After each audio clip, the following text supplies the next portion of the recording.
Welcome to yet another informative episode of Market Views, a show that delivers an in-depth analysis of our local capital markets. I'm your host, Kudakwash Taimo. On this show, we sit down with fellow analysts and dissect any issues that is got to do with our listed counters. But today, before getting into our today's business, let's do a weekly roundup for the week ending 22 August, which is last week, shall we? The Zimbabwe Stock Exchange edged up by 1.28% during the week, with the ZSE All-Share Index rising by 2.15%, largely driven by a 2.6% gain in the ZSE Top 10 Index. All other indices also closed in the positive territory. On the VFX, market capitalization inched up by 0.4%, while the VFX All-Share Index gained 0.11%. Trading activity on the ZSE improved significantly compared to the previous holiday-shortened week, with turnover soaring by 234% to ZiG 196 million. Similarly, the VFX recorded a sharp increase, with turnover jumping by 261% as well to 1.3 million. Foreign investor participation remained relatively low.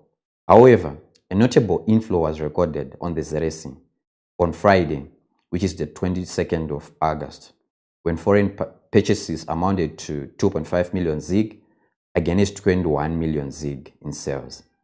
On the same day, Econet dominated trading activity with 119 million worth of shares exchanging hand.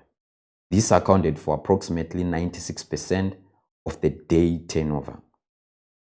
On the VFX, foreign sales continued to outweigh foreign purchases, totaling 196 compared to 19K respectively.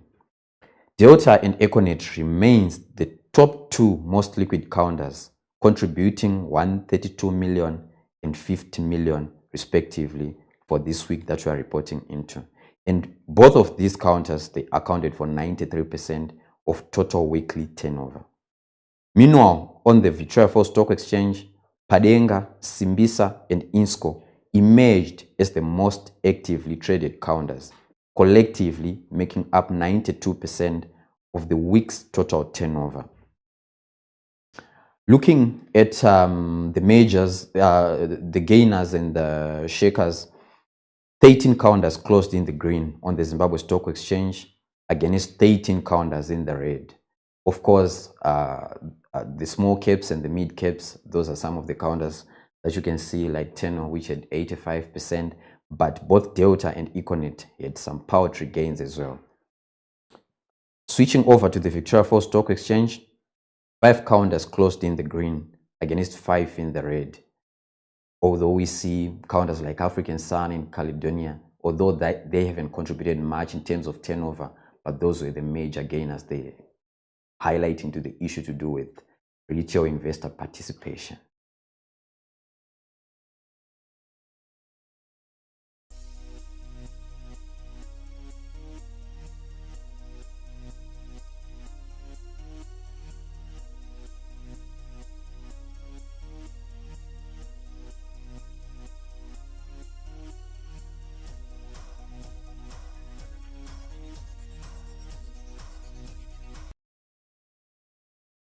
CBZ announced its half-year financials for the period ending 30 June 2025.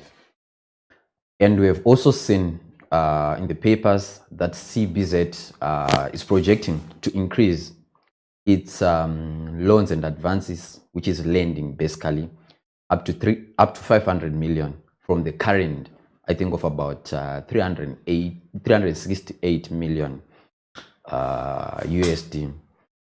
As it stands currently, CBZ has got, I think, a total deposit of about 1 billion USD. So we want to look at, to discuss some of these issues, also look at Caledonia's Q2 results. As always, just look at RTG's expansion plans. That's the deal of 5.6 billion, the acquisition of the Cape Town deal to transform it into a fully fledged hotel. And to look at this, I'm joined by my fellow analyst, Ian Banda. Ian, welcome on set. Thank you, Kuda. It's a pleasure to be here. Yeah.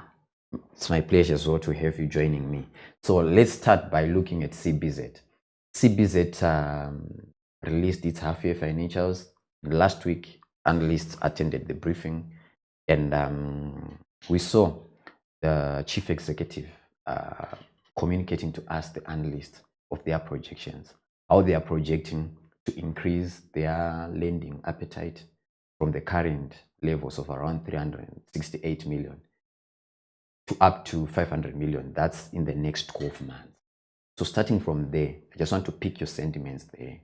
Do you sense that this is likely to take place? And do you foresee the current quest by the Reserve Bank of Zimbabwe to make banks lend more? What's your take on that? Okay, I thank you, Kuda, for such a good question. Yeah. So, looking at their target or quest to lend up to 500 million, lending is a question of how much deposits do you have. If they are going to get offshore credit lines, I think that number can substantially increase. The problem right now we are seeing in the current economic environment in Zimbabwe is people are preferring to put their money under their mattresses. Why? If you put your ZIG into the bank for a savings account, you're earning an interest rate of about 4.14%. Okay. For individuals, and for corporates it's around 7.9 somewhere there percent. But when you go to actually try and apply for a loan, you are getting an interest rate of around 45% for corporates, around 41% for individuals. That is for ZIG, our local currency. When we look at the USD accounts or nostro accounts, we are getting an interest rate of around 2.5%. So, and when you go now to ask for a loan as an individual, your average interest rate is between 10 to 12%. That is those who are actually prudent. If you go to microfinance institutions, the interest rates are around 15 to 20%. So as a result, you see that a lot of people are not entrusting their money to banks, so the deposits have really shrunk. And banks are resorting to actually look for offshore credit lines for on forward lending as opposed to deposits. As opposed to deposits, because people are not really trusting their banks. What we are doing with our banks is, my money gets into today, I make sure that it's out before the end of the week. No, yes. I totally get you. But I also sense a feeling that in as much as there might be deposits, banks themselves are actually resorting to non-funded income, because I'm looking at the deposits of about 1 billion, but only lending around 368 million. Am I wrong to think that way? You're not really wrong. That's why we have seen that on our banks in the country, the non-funded income line has largely grown. This means that banks have really focused on they have left their core business, which is actually lending. And they are getting most of their income from non-funded income. That is your charges, your transfer fees, things like that. The actual business of the bank for onward lending, the interest income line is really shrunk. Yeah, no, I totally do concur with you. And we have also seen now that CBZ is planning to raise, I think, 15 million USD through bond. And they're actually bullish about that initiative. They're actually referencing to the 2012 issue, where they, I think, intended to raise 50 million as well, but it was oversubscribed to 70 million. So looking at their projections and where they are referencing it, in your view, do you think this will be oversubscribed as it has happened before? The period which they are comparing to 2012, we had actually relative stability. It was just around, I think, 3-4 years into the multi-currency system. Everyone was bullish at that time. Everyone thought that the multi-currency system was there to stay. So they were able to get that bond oversubscribed. But we are now at a period whereby we have been given up until 2030. That's when they are saying the multi-currency system will end. And there are sentiments around and there are rumors around that we cannot even get to 2030. Yeah. The RBZ government and the midterm monetary policy statement indicated a roadmap to de-dollarization. Yeah. So I don't see people being really confident with their USDs to actually say, I'm going to subscribe such a bond, when there are rumors and negative sentiments around this issue of the multi-currency system. Are we going to see the multi-currency system reaching 2030, or are we going to de-dollarize early, as that what is being alluded by the RBZ? So I think we are going to see an undersubscription of that bond, unless if the bond is listed on the Victoria Falls Exchange. Okay. If the bond is listed on the Victoria Falls Exchange, then there is guarantee that people are going to be paid back in hard currency, and there is that protection that is being offered to investors. So if they list the bond on the Victoria Falls Exchange, they might get around 45 million, but I don't see the bond being oversubscribed. Maybe they'll get the actual 50 million they are looking at, but my sentiment is I think they will be able to raise around 40 million somewhere there, or even much less, because it's an issue of confidence. And you're not wrong to think of that way. I mean, if we want to look at Caro Mine, initially 200 trade 50 million, right? Yes. But in the end, it actually ended up raising around 35, right? 35 million, and which was not bad anyway, looking at the sentiments currently revolving. Okay, right. Now let's look at Caledonia Q2 results. For the first 6 months, we have seen our gold sector surging by 45.85% compared to the first 6 months of 2024. We saw gold actually production increasing to around 21 tons of gold compared to, I think it was around 13.78 tons produced in 2024, right? But for Caledonia per se, which is a counter listed on the Victoria Falls Stock Exchange, we saw that revenue, it increased to 65 million, but it was mainly centered on the issue to do with price and not much to do with production, because production only surged by 1.4% compared to 2024. So I just want to hear your analyst commentary on this performance of Caledonia on both the production front and then the price front. We must not underestimate that 1.4% increase in production. If you look at it, management was prudent enough to take advantage of the surge in price. We are seeing, I was just looking at the World Bank pink sheets, and I just saw the average price for gold was around 3,300 an ounce. So the management was actually clever to actually increase its production by 1.4% and also increase its processing. So we saw that they added one tank on their carbon circuit processing system, and that tank resulted in a recovery rate of around 94.6%, which is their highest ever achieved recovery rate. It was up, I think, from 93% somewhere there. So I think the management saw that the gold price is increasing, and they found ways to actually increase their production and also increase their recovery rate to take advantage of that price surge. Okay, let's look at the profitability dynamic of it. We saw net profit surging by 147% to 20.5 million. Then the EPS, earnings per share, grew by 113.9 cents, up from 44.6 cents. And I'm sure when we talk about EPS, we are looking at the shareholder perspective. What's your commentary on the profitability? Of course, looking at the margins. Okay, so we saw that the gross profit margin actually increased from around 46% to 52%.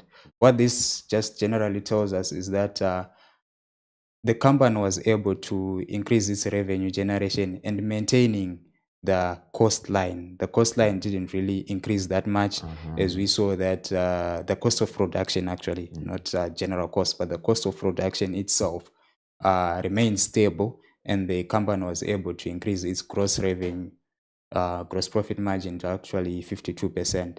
So this means that there is a lot of money left over to cover other general expenses when we operational expenses. Yes, when we remove the cost of production in itself. Okay. Oh, thank you so much. That's fine. So now, perhaps rounding this up, RTG, which is one of our listed counters on the Zimbabwe Stock Exchange, in the hospitality and tourism sector, we've seen it. Of course, before they've highlighted the plans to go regionally, expand. They started by expanding locally. We saw them acquiring that Montclair hotel for about 5 million. And now they've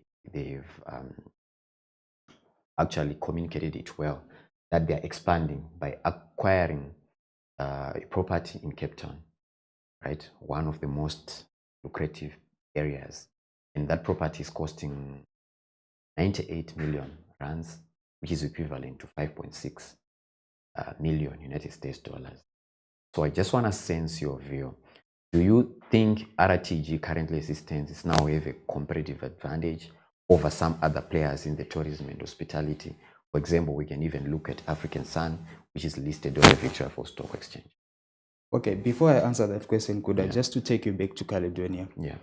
We noticed that Caledonia had a one-time increase in profit attributed from its sale of its solar plant, where they earned around 8.5 million. Sure. If we take out that 8.5 million from the overall net profit, we noticed that the net profit margin increased to around 20%, up from around 16%, somewhere there.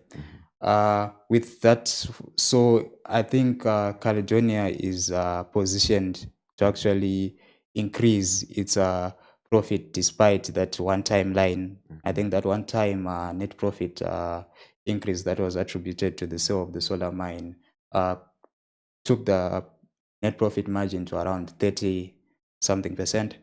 But if we remove it, we see that a modest growth by 4% to 20% is not bad. The company is really positioned to do well. And with the current uncertainty of the wars that are going around, we see the Russia-Ukraine war, the Israel war, we are seeing that a lot of people are turning into gold as a safe haven. So I think the gold price is going to keep that momentum. And if Caledonia is prudent enough to take advantage of that and ramp up production, I think the net profit margins will get to around 22-23%, somewhere thereabout. Wow, interesting. Then back to RTG. Then back to RTG. I think it's commendable that they are looking to expand regionally. My only question is, are they going to be competitive enough? Cape Town is a large tourism destination that has a lot of established international hotels. But I think it's a good strategy for them because they are diversifying into a more predictable tourism market than ours. So I was just looking at some of the statistics, comparing them. So RTG in its first quarter report, that is March, mentioned that hotel occupancy rate was around 48%. But looking at the occupancy rates of hotels in South Africa in regions like Cape Town, Gauteng, the average occupancy rate is around 59%. Way higher than ours. So they're getting into a market that is high occupancy rate and that is predictable. Even the revenue per available room is around 1,300 rands. If you compare that with Zimbabwe, where they are getting around $48, $50, and compare that to South Africa, it's around $70. So it's a good opportunity for them to diversify if they can be competitive with the current international hotels that are located in Cape Town.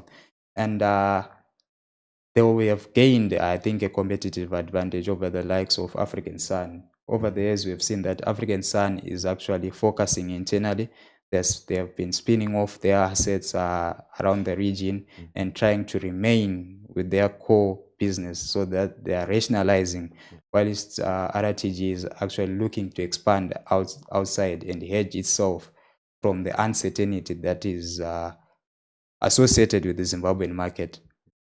Interesting times that we're living in, because this is also the same time that we are seeing Unifreight for the first time also wanting to go regionally. I think, last year, but that's 2023, about 98% of Unifreight's revenue comprised of the Zimbabwean market. But last year we saw them introducing some new SBUs. We saw it introducing 4PL and even expanding the cross-border line, adding about over 30 new fleets on their platform. And we are now starting to see them actually widening their revenue trajectory, not concentrating mainly on the Zimbabwean market.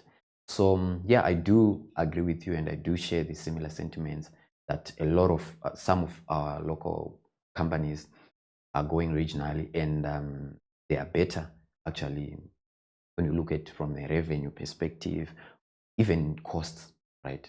Doing business in Zimbabwe proves to be a bit Yes, costly. the cost of doing business in Zimbabwe is very high compared to the other regions. So it's a hedging mechanism, in my view, where you want to protect your revenue, you want to protect your bottom line. And the only way to do that is to move into a more predictable market that is a lower cost of doing business. As long as you manage to actually break even and try to undercut the international brands that are located in those regional markets, I think you'll be able to do fine.